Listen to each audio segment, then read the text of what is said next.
also to reflect on what Honorable Misuse was asking me, not just as a member of parliament for Kikuyu and leader of majority party in this house to do, but also took time to reflect and ask the Almighty God to guide me and give me wisdom to do the right thing. Honorable Speaker, I pray to God that the Almighty God may give me wisdom to do that which is right. And not just what is right, Honorable Speaker, but also what is just. Just to the outgoing Deputy President of the Republic of Kenya, but also just, more importantly, just to the people of Kenya who turned out in their numbers in 2022 to vote in a government that they believed would create cohesion and unity and offer them opportunities to excel and prosper as a people. Honorable Speaker, as I prayed for wisdom, I was also conscious that what is right is not always easy. And what is right is not always popular. And being a son of the mountain, representing people of the Mount Kenya region, Honorable Speaker, it was clear to me that what may be popular today may not be right. And that is why I asked God to give me the wisdom to do that what is right, Honorable Speaker. And I am here today to do what is right for the people of Kenya. I am here to do what is right, not just for the people of Mount Kenya. I am here to do what is right for the greater good of the Republic of Kenya, Honorable Speaker. And that is why I rise to support this impeachment motion, Honorable Speaker. Honorable Speaker, having listened to Honorable Misuse and all the grounds, and having looked at the Constitution, Honorable Speaker, and I would beg for us to look at Article 150 on the removal of a deputy president, the reasons as to why you may remove a deputy president from office. The first one is on the ground of physical or mental incapacity to perform the functions of that office. We have no capacity to determine the physical and mental capacity of the Deputy President, Gachagua.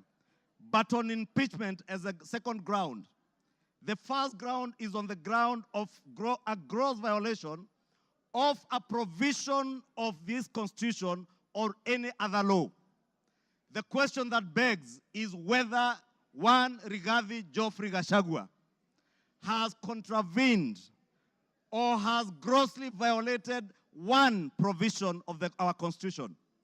And I think the Honorable Ecomas Misuse was able to demonstrate this morning that Rigathi Gachagua has violated not one, but over 8 provisions of our Constitution, which I agree with the Honorable Misuse. And for that reason, Rigathi Gachagua ought and must be impeached today. The second ground, Honorable Speaker, is where there are serious reasons.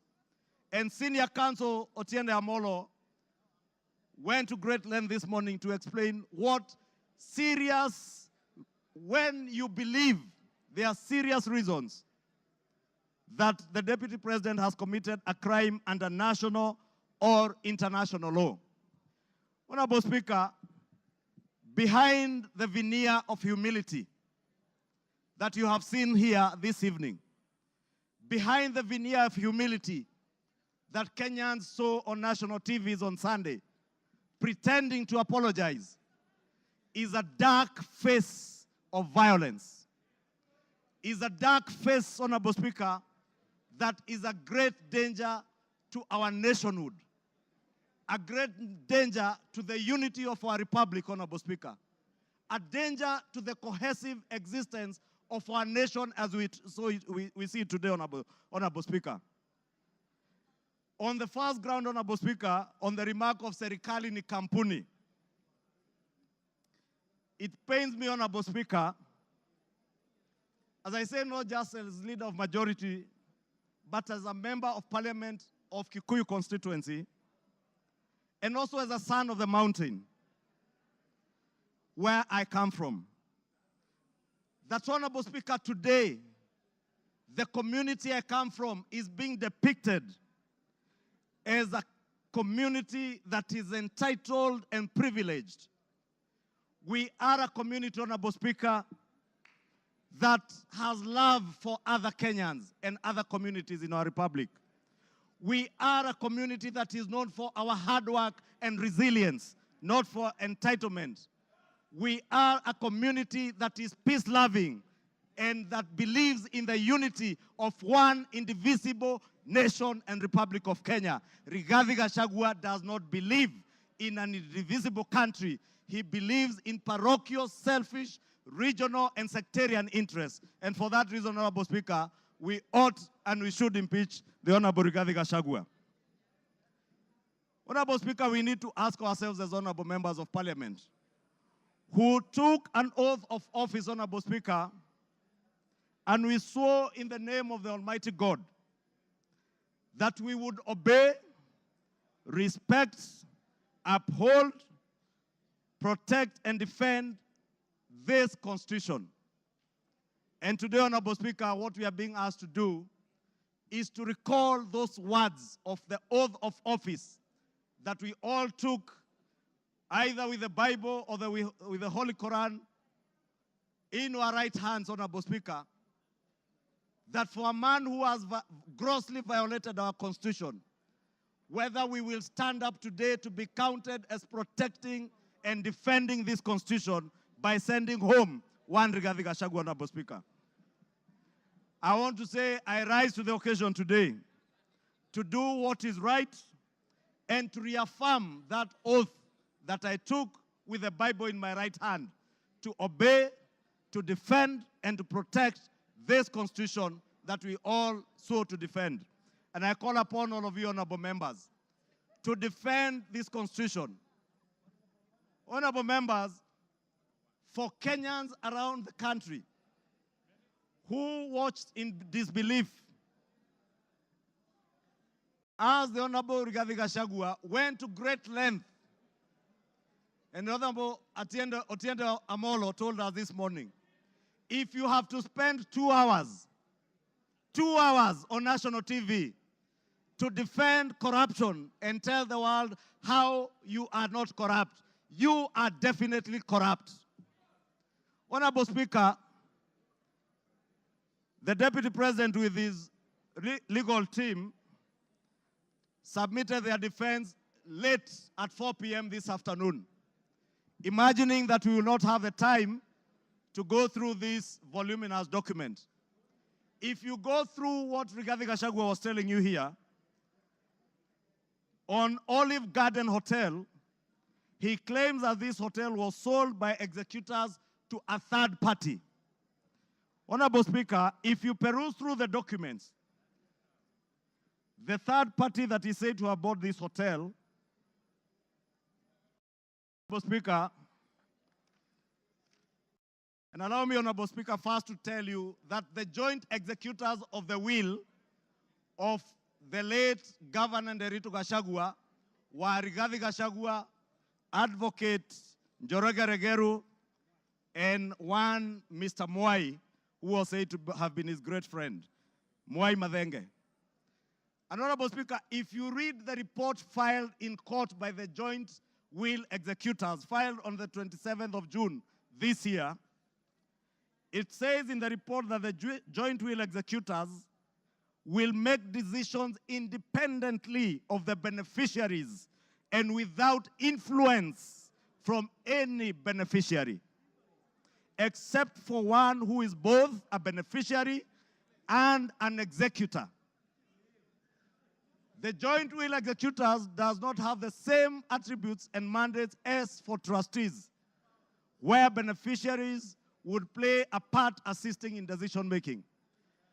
What this is saying, Honorable Speaker, a document filed in court, is that Rigathi Gachagua, as a joint will executor, was also a beneficiary of the estate of his late brother. he was not only a joint will executor, he was also a beneficiary, and he was also a purchaser for value of the estate of his late brother.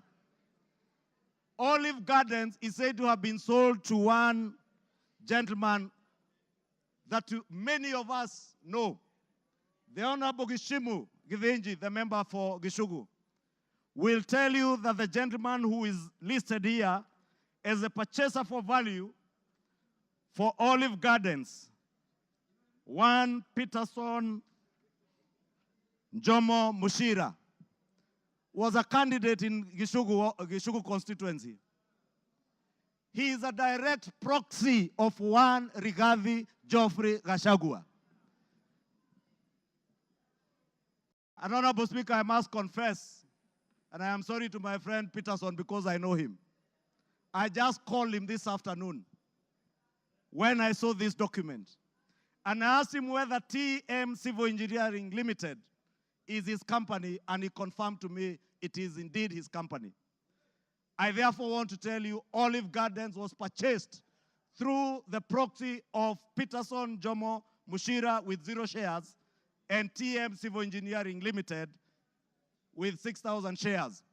Those who have visited the Annex House, the Office of the Deputy President, know this Jomo is a permanent fixture in the Office of the Deputy President, and therefore his direct proxy. Honorable Speaker, we are also told, Honorable Speaker, that these very hardworking young Kenyans, in the names of Keith Ikino Rigathi and Kevin Gachagua Rigathi, who are listed on the CR12 of the documents that were tabled this afternoon by Rigathi, are shareholders of Vipingo Beach Resort that owns the Vipingo property in Kilifi County, the one the Honorable Chonga was speaking about. Rigathi Gachagua told Kenyans on national TV that this property is still owned by the family and therefore is still part of the estate. Keith Ikino and Kevin Gachagua, his sons, were not joint will executors of the estate of Nderitu Gachagua. And the owners who are listed on this CR12 is Keith Ikino Rigathi, Kevin Gachagua Rigathi, and the estate of the deceased James Nderitu Gachagua. It is a rather ingenious way of trying to hide behind the estate of his late brother. And how shameful, Honorable Speaker, that the Deputy President of the Republic of Kenya would hide behind the veil of the estate of his late brother to disguise what is outright proceeds of crime, because he is a purchaser of this property, and that is why his 2 sons are listed as directors and shareholders of Vipingo Beach Resort. But he was on national TV telling Kenyans, this is a property that belongs to the family, and we have decided to keep it. This is a House of Records, Honorable Speaker, and it is good we gave the Honorable Rigathi Gachagua an opportunity to be heard so that we can expose his lies in broad daylight or this early in the evening. And I want to tell Kenyans and all of you members, save this country from this dark face, Honorable Speaker, honorable members. Save this country, Honorable Speaker. Honorable Speaker, because of time,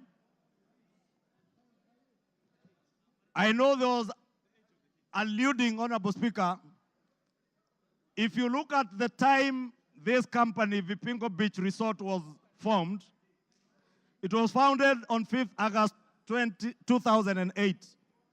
I would guess if Keith Gachagua is 31 years old today, at the time this company was registered, he was only 15 years old or 14 years old. He cannot have been listed as a director. His younger brother must have been 12 or 13. For heaven's sake, Deputy President, give some credit. Honorable Speaker, we also had the issue of shareholding, Honorable Speaker. And we were told that in our coalition agreement, Honorable Speaker, and you are then the leader of Ford Kenya, and you know you never subscribed to shareholding in our coalition agreements within Kenya Kwanza. Anybody who subscribed to the Kenya Kwanza coalition was subscribing not to shares, but to an ideology, a shared ideology, not shareholding, as Rigathi Gachagua wants Kenyans to believe. Honorable Speaker, let me finish by saying, Honorable Speaker, that the mountain is intact. The mountain is intact. The mountain is intact. The mountain is intact. The mountain is named after Kenya because it belongs to all the people of Kenya. We must end ethnic balkanization.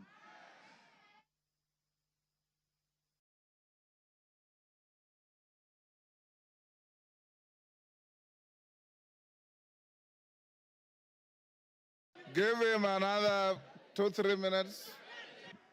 Honorable Speaker, I was saying to conclude, to end the balkanization of our country into ethnic fiefdoms under the control of warlords, we must send Rigathi Gachagua home today. To end divisive politics in our country, Rigathi must. To end the culture of impunity, conflict of interest, abuse of office, state capture, and corruption in high office, Rigathi must. For accountability, for there to be integrity in the political governance of our country, Rigathi Gachagua must.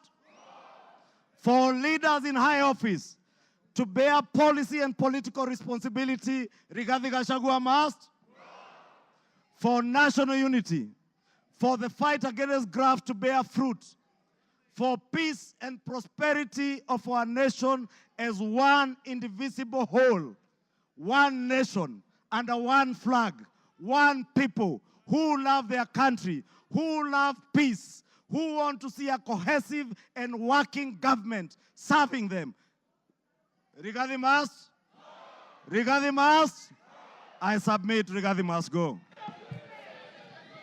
Thank you. Order. Honorable members, order. The honorable mover has donated his time as follows. Charles Nguna, CNN, you'll start with 2 minutes. Omboko Mile.